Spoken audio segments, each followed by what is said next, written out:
Մի կարևոր թեմայի մասին պետք է խոսենք, սիրելիներ, հավանաբար 1-2 կերակի կխոսենք սրա մասին։ Ես անկեղծ պիտի խոստովանեմ, չեմ հիշում, եթե երբևէ անդրադարձել եմ այս թեմային։ Այս երկար տարիների, ուրեմն, ծառայությունների ընթացքում գոնե չեմ հիշում, թե ամբողջական մի քարոզ նվիրած լինեմ այս նյութին, այս թեմային։ Եվ թեման այս է. հավատացյալը եւ հարստությունը կամ նյութական հարստություն, այսպես միանգամից ճշտում մտցնեմ, նյութական հարստության վերաբերյալ։ Որն է մեր հավատքը այս հարցի շուրջ, որն է մեր դոկտրինը այս հարցի վերաբերյալ։ Ինչու եմ այս թեմային անդրադարձել, որովհետեւ Սուրբ Գիրքը ինքը բազմիցս խոսում է հարստության մասին։ Հարյուրավոր համարներ կան, որ խոսում է հարստության մասին, նյութական հարստության մասին։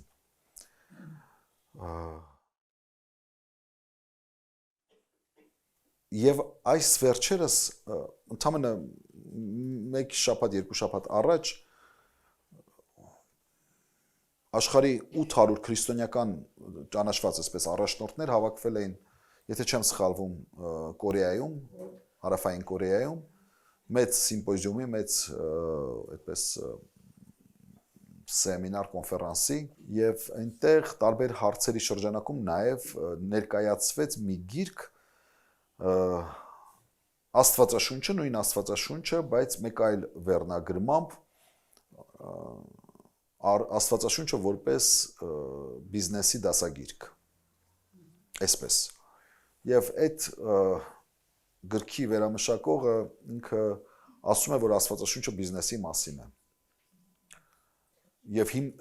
իրեն համար հիմք է հանդիսանում ճիշտ Սուրբգիրային այս բազմաթիվ համարները, որոնք որ նյութականին են վերաբերվում, փողին են վերաբերվում։ Դե իհարկե, ես միանգամից կարող եմ ասել, որ սա վերջին ժամանակների մոլորություններից մեկն է։ Աստվածաշունչը խոսում է նյութականի մասին, խոսում է նյութի մասին, նյութականը կառավարելու մասին եւ այլն, բայց դա նրա գլխավոր թեման չէ։ Նույն կերպ կարող ես ասել Աստվածաշունչը ուրեմն հողագործության դասագիրք է, քանի որ այնտեղ հողագործության մասին էլ շատ համարներ կան։ Իհարկե սա մոլորություն է, սա սխալ մոտեցում է, բայց որովհետեւ մենք կարողանանք զերծ մնալ տարատեսակ մոլորություններից, ես կարծում եմ ճիշտ է, որ հովվի գործն է տալ ճիշտ ուսուցում նյութականի կամ ընդհանրապես յուրաքանչյուր հարց, որ Սուրբ Գիրքը բարձրաձայնում է, դրանց մասին տալ ճիշտ ուսուցում։ Ուզում եմ ընթերցել առաջին նամակից Տիմոթեոսին ուղված, Պողոս առաքյալի առաջին նամակը ուղված Տիմոթեոսին, 6-րդ գլուխ 17 համարից մինչ 19-րդ խոսքերը։ Այս աշխարհի մեջ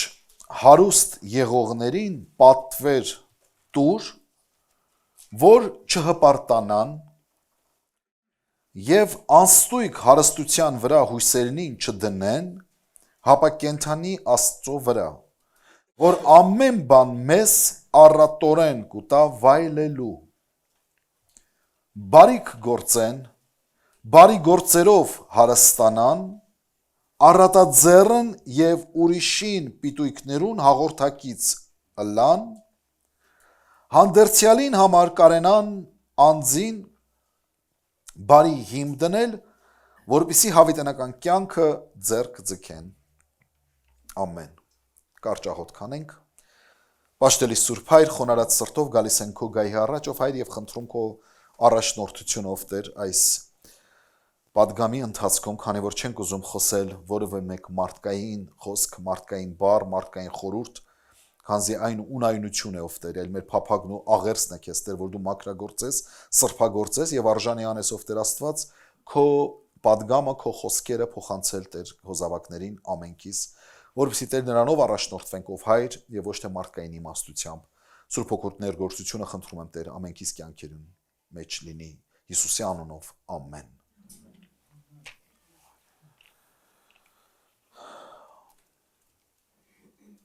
Որն է մեր հավատամքը կամ որն է մեր դոկտրինը հավատացյալի եւ նրա փոխհարաբերության մասին նյութի հետ նրա ունեցած փոխհարաբերության վերաբերյալ կամ նյութական հարստության հետ նրա ունեցած փոխհարաբերության վերաբերյալ։ Հարց. կարող է արդյոք քրիստոնյան լինել նյութապես հարուստ։ Սա հարց է, որ դարեր շարունակ մարդիկ տվել են, հավատացյալները տվել են։ Մի կողմում մենք տեսնում ենք Հիսուս պատվիրում է, ասում է, երբ որ մեկն ասեց ուզում եմ ետևիցդ գալ, չէ, ասեց ծախի բաժանի աղքատներին, ետևիցս արի։ Ուրիշտեղ մենք տեսնում ենք Աստված օրհնում է Հոբին, նյութապես, Աստված օրհնում է Աբրահամին, նյութապես։ Եվ մենք ուզում ենք հասկանալ, թե վերջապես հավատացյալը կարող է նյութական հարստություն ունենալ, թե ոչ, կարող է հարստանալ, թե ոչ։ Եվ սա ճիշտ է, թե սխալ է։ Ընդունելի է Աստծո կողմից, թե ոչ։ Ուրիշ մի հարց, կարող է հավատացյալը թույլ տալ իրեն շռայլություն։ Կարող է հավատացյալը իրեն թույլ տալ շռայլություն։ Կարող է հավատացյալը, չգիտեմ, ունենալ լավ տուն, ունենալ լավ մեքենա, ունենալ լավ շոր, լավ կոշիկ, չգիտեմ, նյութական հարստություն կարա ունենա, թե ոչ, կարա իրեն թույլ տա շռայլություն, այս բառը օգտագործենք։ Այս հարցերին ես կպատասխանեմ երկու ճշմարտություններ ձեզ փոխանցելով։ Առաջին,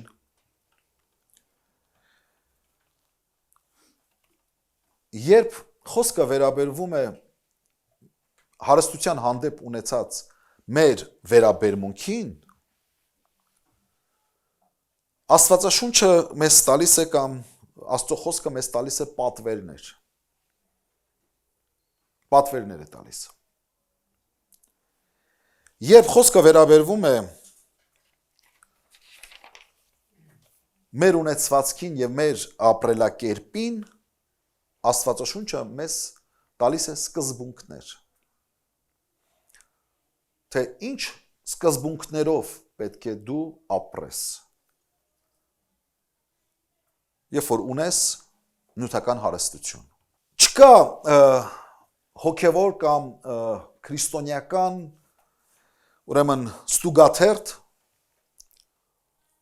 կամ ցանկ, թե օրինակ ինչ կարելի է ունենալ, ինչքան կարելի է ունենալ եւ ինչ չի կարելի ունենալ։ Չկա այդպիսի ցանկ։ Չկա օրինակ չափաբաժին, որ այսքան մաքսիմում կարող ես դու ունենալ եւ այսքան ոչ։ Չկա օրինակ տուն ունենալու քառակուսի մետր։ Միջև այսքան քառակուսի մետր տուն կարող ես ունենալ կամ միջև այսքան հարկ կարող ես ունենալ։ Չկա չափաբաժին ունեցվածքի վերաբերյալ, որ օրինակ այս չափի մեջ է թույլատրելին, այս չափից դուրս մեղք է։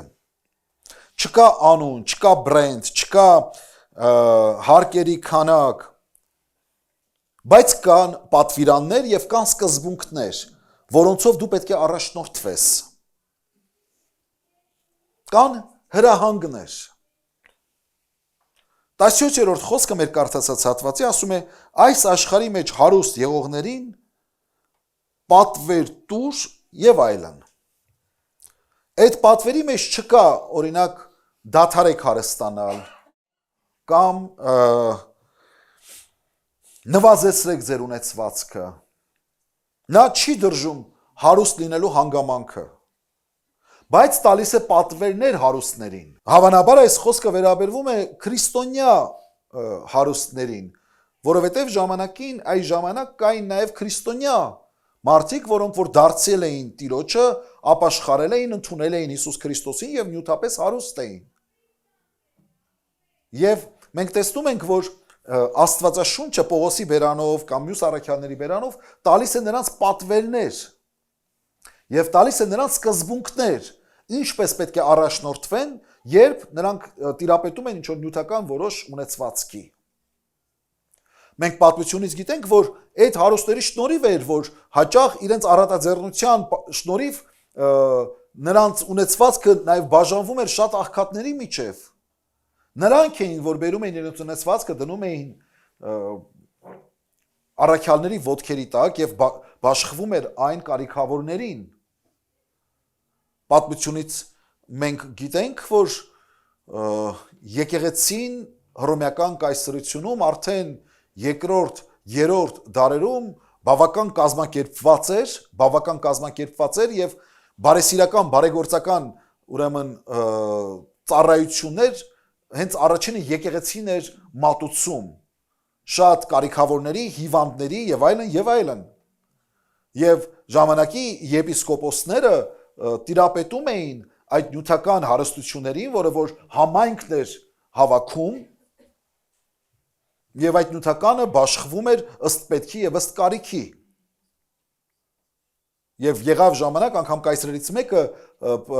փափագելով ունենալ այդ ունեցվածքը, քանի որ կայսրությունը կխնդիրներ ուներ արդեն նյութական հողի վրա, բավական մեծ շռայլություններ թույլ տալուց հետո եւ բավական պարտություններ կրելուց հետո աչք դրեց այդ ունեցվածքի վրա եւ պատճառներից մեկը, որ հալածանք սկսվեց քրիստոնյաների դեմ, հենց դա էր այդ ունեցվածքին տիրանալն էր։ Առաջ ամեն մի հրյա իր ունեցվածքից 10-րդ էր տալիս տաճարին։ Երբ որ Տիտոս կայսրը կործանեց տաճարը, հռոմեական կայսրությունում ստիպեցին, որպեսզի հրյաները այն ինչ որ տալիս էին տաճարին, հիմա պիտի տային Հռոմին։ Եվ Հռոմը այդ փողերով կռատներ էր կառուցում։ Սրանով նաև անարգելով հրյաներին։ Քրիստոնյաները չունեին կոնկրետ տաճարներ, չունեին կոնկրետ քարեշինություններ, բայց ժողովուրդը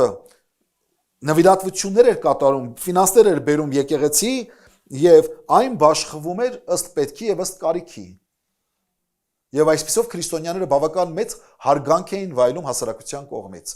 որովհետեւ նրանք մտահոգ էին եւ նրանք հոգ էին տանում հասարակության համար, հանրության համար։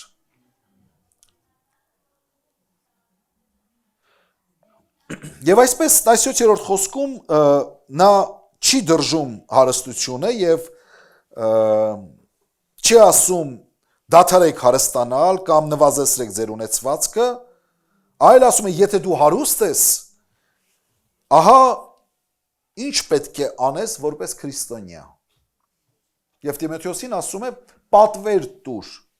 հարուստներին, այս աշխարհի մեջ հարուստ եղողներին պատվեր տուր։ Այս աշխարհի մեջ հարուստ եղողներին նկատի ունի երկրավոր աշխարհիկ կյանքում ունեցած հարստությանը։ Պատվեր տուր։ Եվ առաջին պատվերն ասում է այս աշխարհի մեջ հարուստ եղողներին պատվեր տուր, որ չհպարտանան։ Առաջին պատվերը, որ Սուրբ Գիրքը տալիս է հարուստին, կամ նա որ այն քրիստոնյա, որը որ հարստություն ունի, անկախ իր ունեցածի ուրեմն չափից, ասում է առաջինը չհպարտանաս։ Ունեցածդ հարստությունը չպետք է պատճառ դառնա, որ դու մարդկանց վերևից նայես։ Ունեցածդ հարստություն, ունեցածդ նյութականդ հարստությունը, անկախ իր չափից, չպետք է պատճառ լինի, որ դու քեզ առավել զգաս որևէ մեկից։ Աստված ոչ թե դեմ է հարստությանդ, այլ դեմ է, երբ որ հարստությունդ պատճառ է դառնում, որ դու հպարտանաս, որ դու մարդկանց վերևից սկսես նայել։ Այս փորձությունը կա յուրաքանչյուր մարդու համար, եւ այս փորձությունը կա նաեւ քրիստոնյայի համար, երբ մենք նյութապես մի քիչ ավելի լավ վիճակում ենք գալիս, փորձություն կա, մի չարի կողմից մի հատ մեծ փորձություն կա, այն է հպարտանալը։ Այսինքն քեզ ավելի բարձր տեսնես, քո նյութական կարողությունները դու նկատում ես որպես առավելություն եւ քեզ սկսում ես ավելի բարձր նկատել եւ ուրիշներին նյութապես ավելի թույլ եւ տկար վիճակում գտնվողներին նայում ես վերևից։ Սա Աստծո առաջ զզվելի է։ Ուրեմն առաջինը Աստծո խոսքն ասում է մի հպարտացիր։ Քո արժեքը չի չափվում քո ունեցածով։ Քո ունեցածը երբեք չի արժևորում քեզ։ Ինչ էլ որ ունենաս։ Այս փորձությունը կա հավատացյալների մեջ։ Տեսնում ես խոնար, համեստ, լավ եղբայր է, մի քիչ գործերը լավացան, մի քիչ գործերը առաջ գնացին, տուն ունեցավ, շոր ունեցավ, կոշիկ ունեցավ, չգիտեմ, մեքենա ունեցավ, այսօր մեկ էլ արդեն խոսվածքը փոխվում է, կեցվածքը փոխվում է, վարվելակերպը փոխվում է, պահվածքը փոխվում է, արդեն մի քիչ ուրիշ ձև է իրեն պահում։ Տարիներ առաջ այդպիսի մեկին հանդիպեցի ես։ Ես իրեն տեսել եմ, երբ որ ոչինչ չուներ, մի քանի տարի հետո ծառայության բերումով գնացել էինք միտեղ եւ ինձ ասեց դու բայց գիտես օրինակ հիմա դու ում հետ ես քո ժամանակը անցկացնում ինձ թվում էր գիտեմ բայց հետաքրքրեցի թե ինքը ով է գուցե ինչ որ բան է փոխվել իր մեջ ասեց այս ինչ ֆիրման քեզ ծանոթ է նո ասում եմ հա ասում եմ այդ խանութների տերն եմ ես դարձել ուզում եմ որ դու իմանաս ում հետ ես արդեն շփվում տալիս առնում իհարկե ես իրան տվեցի եւ առա պետք եղած ձևով հոգեվոր առումով որովհետեւ հպարտությունը զազրելի է եւ տհաճ է Տիրոջը առաջ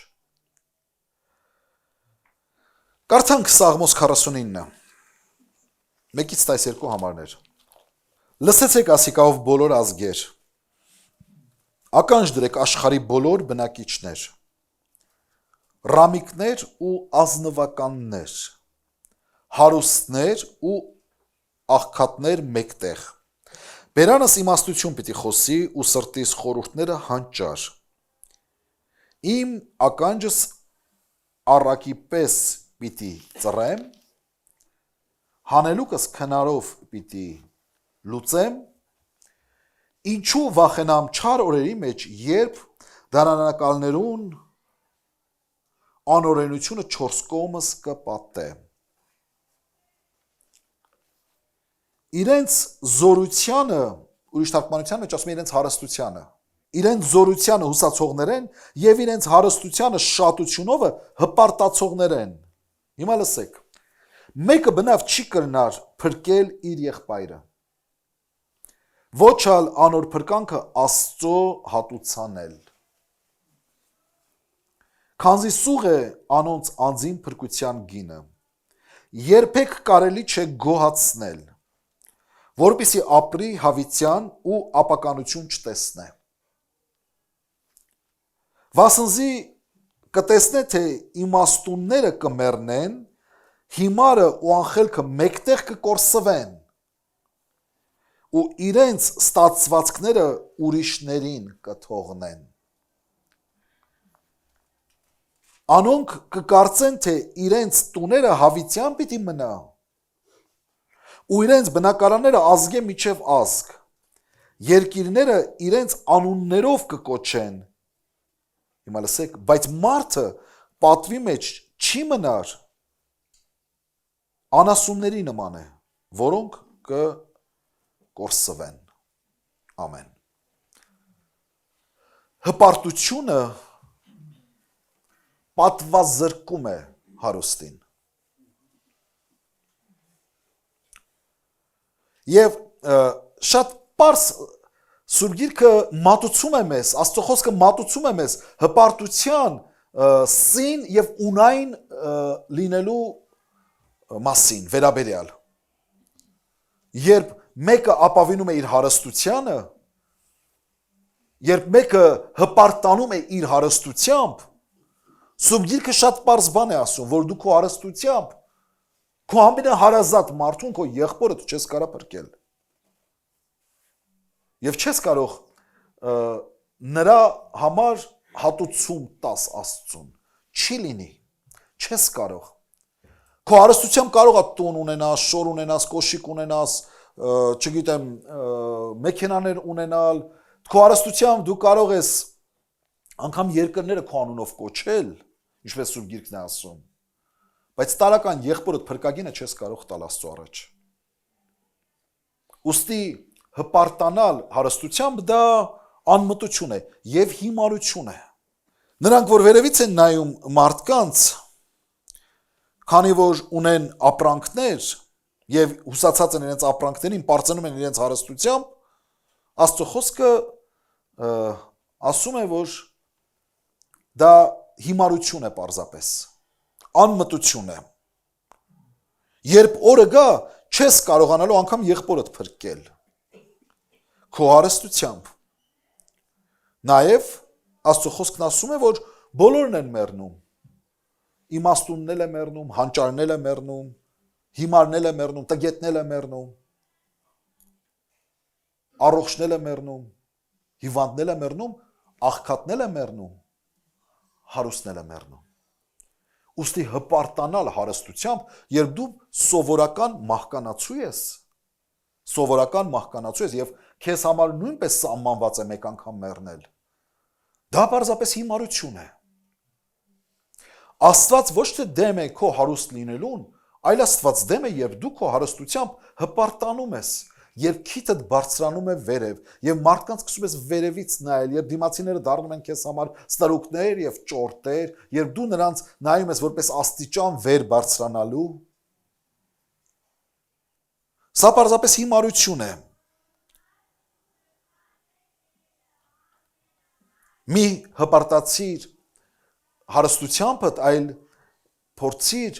դրանով վաստակել պատիվ, քանի որ նա, ով որ իր պատվի մեջ եղած ժամանակ իմաստություն ձեռք չի բերում, նա նմանվում է անասունի, կենդանու, եւ այդպես կենդանու նման շատ հարուստներ կան։ Պարզապես կենդանու նման, որոնք միայն ուտում են եւ ուտում։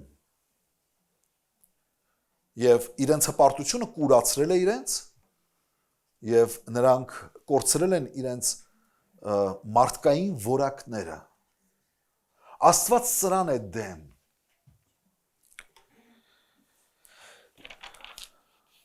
Երկրորդ, այս աշխարհի մեջ հարուստ եղողներուն պատվեր տուր, որ չհպարտանան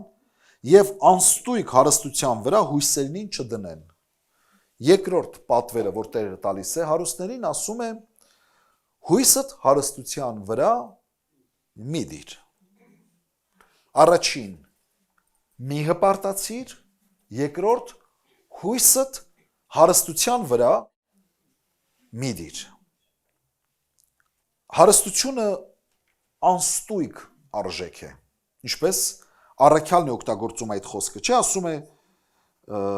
չհպարտան եւ անստույգ հարստության վրա հույսները չդնեն։ Ինչ է նշանակում անստույգ հարստություն։ Անստույգ նշանակում է ոչ հաստատուն։ Դա հաստատուն վեմ չէ հարստությունը։ Ուստի այն չի կարող դառնալ մեզ համար հույսի օբյեկտ։ Հիմարություն է հուսալ մի բանի, որը խալխուլ է։ Հիմարություն է կանգնել ճռճռացող աթոռի վրա,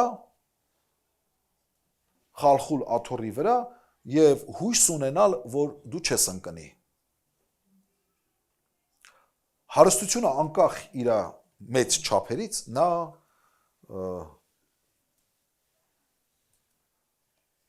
անստույգ արժեք է։ Ինչ էլ որ լինի նրա չափերը, ինչ էլ որ լինի։ Մի 100 տարի առաջվա պատմություն եմ պատմում, մեր հայ ավետարանական եկեղեցու պատվելիներից մեկը, եթե չեմ սխալվում, պատվելի Մելքոնյան, այցելում է Եգիպտոս Կահիրե հայ մի վաճառականի եւ փորձում է նրան ավետարանը վկայել իր ուրեմն խանութի մեջ, իր վաճառասրահում, որ ինքը ճանաչված կտորեղենի խանութ ուներ քաղաքով մեկ եւ այն ամենաշքեղ կտորները իր խանութում էին վաճառվում եւ փորձում են նրան ավետարանը վկայել, ապաշխարության առաջնորդել եւ այլն, բավական երկար խոսելուց հետո այս վաճառականն ասում է նայ պատվելի, գիտեմ որ Աստված ամենակարող է, բայց մի բան չի կարող ինքը անի, իմ հիմքերը այնքան ուժեղ են, իմ գործը, իմ բիզնեսը այնքան ուժեղ է, որ Աստված ինչ էլ անի չի կարող ինձ աղքատացնի։ Այսպեսի մի հատ խոսք է ասում, այսպես հպարտությունից բխած, այդպեսի խոսք է ասում։ Պատվելին ինչ արած գլուխը կախ, այսպես ասած, որ կարծես թե չստացվեց մարդուն բերել ապաշխարության, ասում է, եղբայրս, ես կաղոթեմ քեզ համար, Աստված ողորմած լինի քո հանդեպ։ Եվ այդ օրը գիշերը շուկայում մեծ հրդեհ է բռնկվում։ Զարմանալի մեծ հրդեհ է բռնկվում ու ամբողջ իր խանութը, ամբողջ իր ունեցվածքը, փողերը, ամեն բան, ինչ որ ներդրված էր այդտեղ եւ այլն, ամբողջ այրվում ոչնչանում է եւ հաջորդ օրը մարդը իր հակի միակ հակոստներով է մնացած լինում։ Հիմարություն է կարծել, թե հարստություն վրա կարելի է հույս դնել եւ անգամ մերժել Քրիստոսին։ Այնպիսի մեծահարուստներ են սննկացել, այնպիսի մեծահարուստներ են կորցրել ամեն բան, կորցրել իրենց կյանքն են կորցրել։ Կոլումբիայում նարկոբարոն կար, որ պետությունից ավելի շատ ֆինանսական միջոցների էր տիրապետում։ Հսկայական, որ ասենք չափել չէր լինի, ինքը չէր իմանում իր սենյակների մեջ քանի միլիոնավոր դոլարներ կային դրված։ Իր ամբողջ կյանքի ընթացքում նա չէր կարող այդ փողերը ծախսել, ոչ ինքը, ոչ իր որդին, ոչ իր թոռները։ Բայց այդ ամեն ինչը ուղղակի խլեցին իրանից եւ վերջ, իր կյանքն էլ հետը խլվեց։ Կրիպտո արժույթի շուկայում սարսափելի մեծ իրադարձություն տեղի ունեցավ։ Մեկ գիշերվա մեջ մի քանի միլիարդ դոլար շուկայից դուրս հանվեց եւ բազմաթիվ մարդիկ,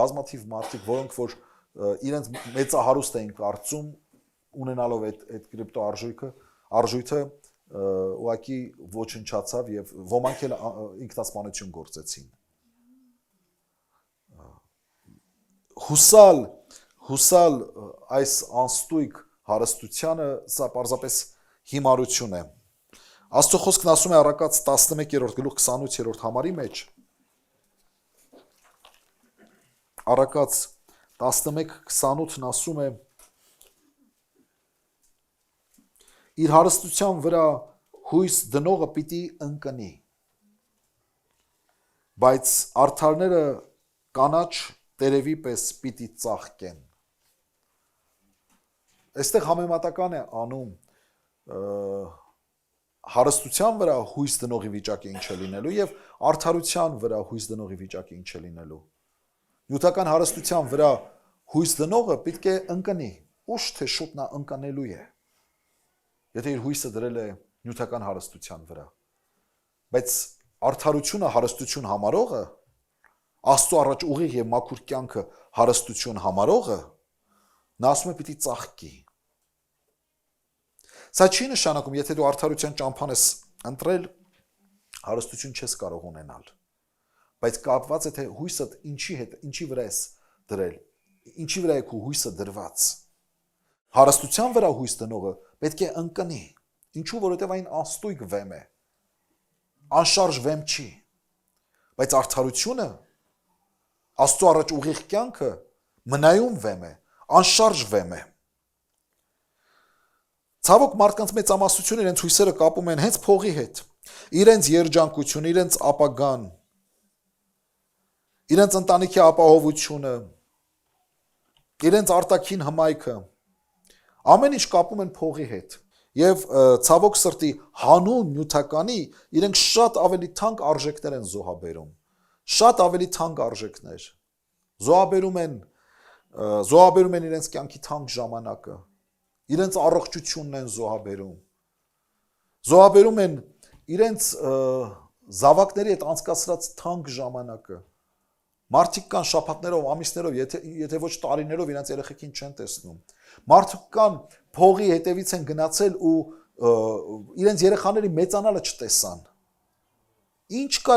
կարա ավելի թանկ լինի, քան քո աչքիդ առաջ տեսնես, թե ինչպես է երեխադ քայլել սովորում։ Եվ շատերը լքում են իրենց ընտանիքները հանուն հարստության, հանուն փողի։ Գնացել է փող աշխատելու, ասում է։ Ես հասկանում եմ, որ կարևոր է այդ նյութը, բայց նայած ինչ է զոհաբերում հանուն այդ նյութի։ Ընտանիք, կին, երեխա, սա իմաստուն քայլ չէ։ Սա իմաստուն քայլ չէ, որովհետև հարստությունը չի կարա բերի քեզ այդ թանկ բաները հետ չի բերի։ Հարստությամբ դու քո երեխայիդ մանկությունը հետ չես բերի։ Դու քո հարստությամբ չես կարող կրկին վերապրել այն ինչ որ դու վերապրում ես երեխայիդ հետ։ Այսօր իմ աղջիկը առավոտյան սեղանի շուրջ պիցա էր ուտում, այսպես փոքր իր պատառաքաղը մտցրել է եգիպտացորենի այդ հատիկի մեջ, մտցրել է բռնել է այդ եգիպտացորենը, պապա, պիցա կեր, ու ինձ իր պատառաքաղով պիցա է կերակրում։ Ես էլ չեմ ուզում ուտել, բայց ես չգիտեմ դրանից ավելի քաղցր բան ինչ կա, երբ որ քո 2 տարեկանը դեռ չլրացած երեխան քեզ մտահոգված է, թե դու ինչ ես ուտելու։ Երեք իրիկունը քնելուց առաջ իր ձեռքում կոնֆետ կար։ Այդ կոնֆետը, պապա, կեր, ինձ տվեց կոնֆետը, պակը ասեց գնաց քնելու։ Ես չգիտեմ, դու փողով կարաս սա վերապրես, դու ոնց կարաս էսի զոհես ուրիշ բանի հետ։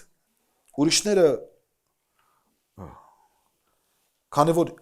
իրենց հույսը, իրենց կյանք, իրենց ապագան, իրենց հաջողությունները կապում են նյութականի հետ, սրա համար, սա ունենալու համար անգամ զոհաբերում են իրենց պատիվը, իրենց հեղինակությունը։ Սողոմոնի իմաստունը ժողովող գրքում ասում է, բարի անունը շատ հոտավետ յուղերեն ավելի թանկ է։ Բարի անունը շատ հարստությունից շատ ավելի թանկ է։ Չի կարելի հույսերիդ իրականացման համար զոհես շատ ավելի արժեքավոր բաներ, որոնցից մեկն է բարի անունը։ Ում է պետք դու հարստություն ձեռք բերեցիր, հարստությամբ, չգիտեմ, ավտո ձեռք բերեցիր, այս ձեռք բերեցիր, ուզածդ բրենդային հագուստ ձեռք բերեցիր, բայց արդյունքում կորցրեցիր բարի անունդ, թանկ անունդ։ Շահում ենք փող, բայց կորցնում ենք շատ ավելի թանկ բաներ։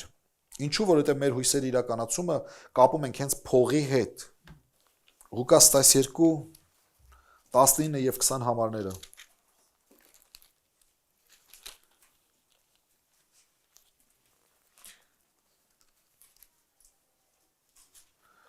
Այս առակը ձեզ ծանոթ է, մի մարդու արտերը բավական բերք տվեց, հիշում եք, լավ, շատ բերք տվեց, շատ ունեցված և այլն, ուրեմն 19-ում այսպես է ասում ինքը, այդ մարդը ասում է, և իմ անձիս, ասեմ, ով իմ անձս շատ բարիքներ ունես, շատ տարիների համար ժողված, հանգչիր, կեր, խմիր և ուրախ եղիր։ Սա այս մարդու խոսքն է, ինքն իրեն հետ մենախոսում է։ Ով իմ անձս, շատ բարիքներ ունես, շատ տարիների համար, ուրեմն ինչ ասում է, հանգչիր, հանգստացիր, կեր, խմիր և ուրախ եղիր։ Ինքը իր հանգստությունը, իր երջանկությունը, իր ուրախությունը, իր ուտել, խմել, ամեն ինչը կապել էր այդ ունեցվածքի հետ։ Հիմա որ ունի այդ ունեցվածքը, հույսը դրել է դրանց վրա, այս ինքը իրեն այդ անկեղծ խոսում է։ Հիմա լսեք Աստված ինչ է ասում։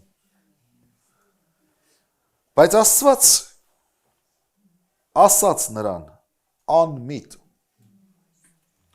այս գիշեր հոգիդ քեզանից պիտի պահանջվի, ուստի այդ քո պատրաստած բաներդ որուն պիտի ըլլա։ 21-ն ասում է, այսպես է անիկա, որ իր անձին համար գանձ կդիզե, բայց Աստծով չի հարստանա։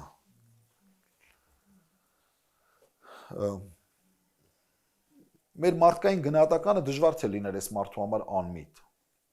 Ասենք լավ, խելացի բիզնեսմեն է, գործերը լավ է գնացել, արտերը շատ բերք են տվել, իմ ասում է գնամ քանդեմ, հին ամբարներս նոր ամբարներ կառուցեմ, իհարկե ինքը բարգավաճման մասին է մտածում, իր գործերի առաջխաղացման մասին է մտածում, բայց այստեղ խնդիրը ոչ թե այնա, որ ինքը ամբարներ է քանդում, ամբարներ է կառուցում եւ այլն, խնդիրը դրա մեջ չէ, խնդիրը այնա, որ ինքը հույսը դրել է դրա վրա, ով իմ անձս շատ տարիների համար բերք ունես, բարիք ունես, ունեցվածք ունես, կառուցած կեր, խմի, հանգստացի, ուրախացի եւ այլ, հույսը դրա վրա է կապել։ Դա քո պլաններն է, այդ քո հույսերն են, բայց ինչը Աստված նախասահմանել, նախախնամել քեզ համար, այս սրանից տեղյակ չես։ Հիմարությունը կայանում է նրանում, երբ որ դու քո հույսդ կապում ես նյութականիդ հետ, երբ որ դու քո երջանկությունդ կապում ես նյութականի հետ, երբ որ դու կարծում ես, որ դու երջանիկ լինես, այո, փողով տղալնի, գա ինձ ուզի, ես աշխարհի ամենաերջանիկը կլինեմ եւ այլն, երբ որ դու սրա հետ ես կապում քո հույսերդ։ Երբ որ դու կարծում ես, այ երբ որ դու շատ փող ունենաս, արդեն քեզ շատ կսիրեն, քեզ կընդունեն, քեզ էս կանեն, երբ որ դու սրա հետ ես կապում հույսերդ։ Նայի նյութի մեջ խնդիր չկա։ Փողը ինքնին մեղք չէ։ Բայց երբ որ դու դրանով հպարտանում ես, երբ որ հույսդ կապում ես դրա հետ, այստեղ է սայթակումը տեղի ունենում։ Սրա մեջ է գայթակղությունը։ Ուստի երբ որ Աստված օրհնել է քեզ, տվել է հարստություն, զգուշ եղիր, որ դա չդառնա քեզ համար փորձություն,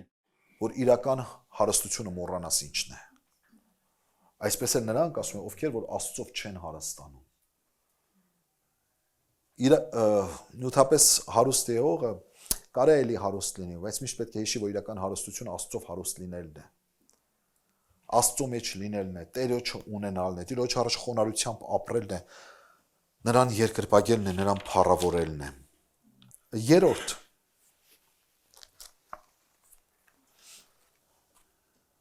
ասում է այս աշխարհի մեջ հարուստ եղողներին պատվեր տուր, որ չհպարտանան եւ անստույգ հարստության վրա հույսերնին չդնեն, հապա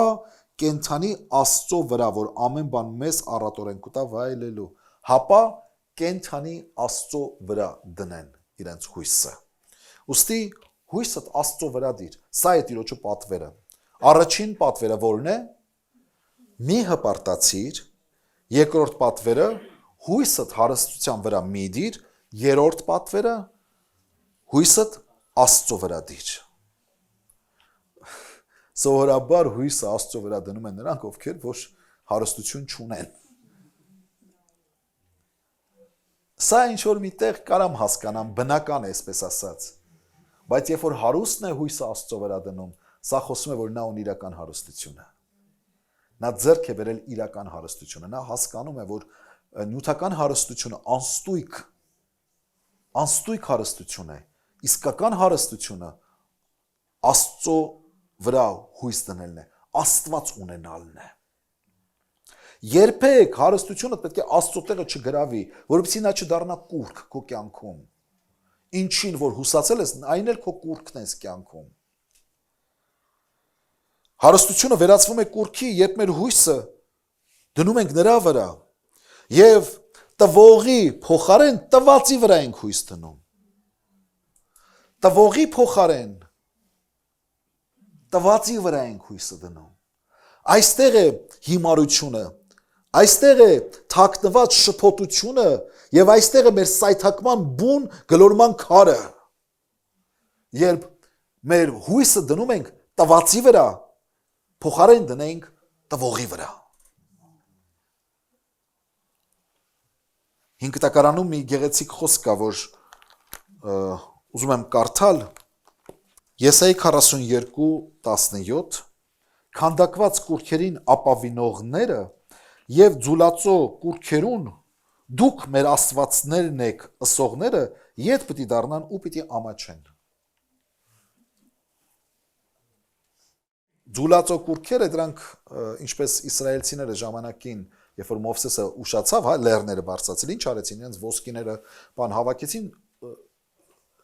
կուրք, ոսկե հորթը ձուլեցին եւ սկսեցին նրան երկրպագել։ Սա խոսում է մարդկության մասին, որոնք որ իրենց աստվածն են հռչակում ոսկին, այսինքն իրենց ուժը իրենց ուժը, իրենց ամրությունը տեսնում են այդ փողի մեջ։ Եվ մի կարծեք, որ այդ կռապաշտությունը մենակ կար սրանից հարյուրավոր տարիներ առաջ, հազարավոր տարիներ առաջ։ Այդ կռապաշտությունը այսօր էլ կա, ու մեր երկրում էլ կա։ Երբ որ դու քո հույսը դնում ես նյութի վրա, փողի վրա, դիրքի վրա, պաշտոնի վրա, աթոռի վրա,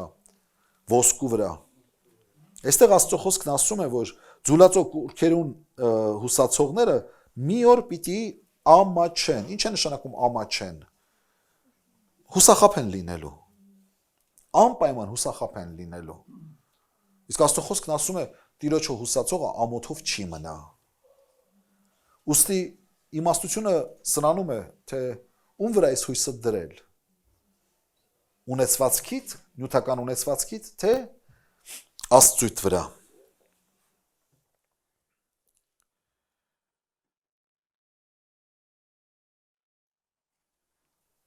Դարձյալ մեկ խոսք էլ ուզում եմ կարդալ, Սաղմոս 5, 11 և 12, բայց բոլոր քեզ հուսացողները թող ուրախ լինեն։ Հավիտյան թող ցնծան, վասնզի դու զանոնք կպաշտպանես, և քո անունդ սիրողները թող քեզմով զվարճանան։ Վասնզի դուն պիտի օրհնես արդարը, ով Տեր, բարի կամեցողությունով անոր 4 կողմը պիտի պատես, որպես թե վահանով։ Հալելույա։ Քեզ հուսացողները։ Բայց քեզ հուսացողները թող ուրախ լինեն։ Հավիտյան թող ցնծան, վասնզի դու զանոնք կպաշտպանես։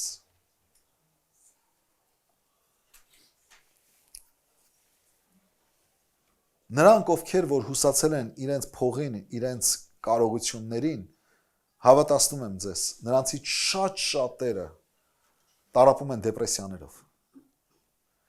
Գաղտնի, ծածուկ, իրենք կարող է արտաքին աշխարհին դա ցույց չտան, իրենց շորով, կոշիկով, մակիաժներով, ժպիտներով, ոսկիով, մեքենաներով, բայց եթե դուք մտնեք իրանց տուն, եթե դուք իրանց տան մեջ լինեք, ես ունեցել եմ առիթներ։ Ինձ մի անգամ Մոսկվայում մի ընտանիք հրավիրեց իրենց տուն գնալ, չասեմ ովքեր էին, ինչ են, եւ այլ, մենակ մի բան ասեմ, ձերքի ժամացույցը այն ժամանակ արժեր 250,000 եվրո։ Միայն ձերքի ժամացույցը 250,000 եվրո արժեր։ Չասեմ պաշտոնները եւ այլն։ Բայց իրանց ընտանիքը, կինը, աղջիկները հրավիրեցին ինձ իրենց տուն, ասացին, որ մենք կարիք ունենք, որ դու մեզ Աստծո մասին պատմես։ Որտեղից էր այս կարիքը ծնվել։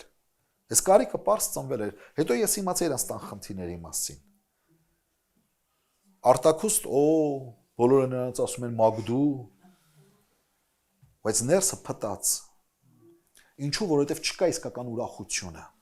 Բայց Տիրոջը հուսացողները պիտի ուրախանան եւ պիտի ցնծան, որովհետև Տիրոջմով են գտել իրենց հարստությունը, Տիրոջ մեջ են գտել իրենց ուրախությունը, Տիրոջմով է իրենց զվարճանքը եւ իրենց պաշտպանությունը, իրենց վահանը Տերն է։ Նայեք, մեր ընտրությունը ոչ թե հարուստ լինելու եւ նույնատես հարուստ լինելու, թե Աստծով հարուստ լինելու մեջ է։ Մեր ընտրությունը սրա մեջ չէ։ Սխալը կայանում է սրանում, երբ որ մենք դնում ենք կամ էս պետք է ունենաս, կամ էս պետք է ունենաս, ոչ։ Անկախ նրանից ինչ ունես, թե ինչ չունես, ամենակարևորը ձեռք բեր։ Աստծով հարստությունը, Աստծով հարուստ լինելը, նրան հուսալը, նրան ապավինելը, նրան քո կյանքի ամրությունն ու հիմքը դարձնելը։ Իսկ թե Աստված քո կյանքը ինչպես կորտնի,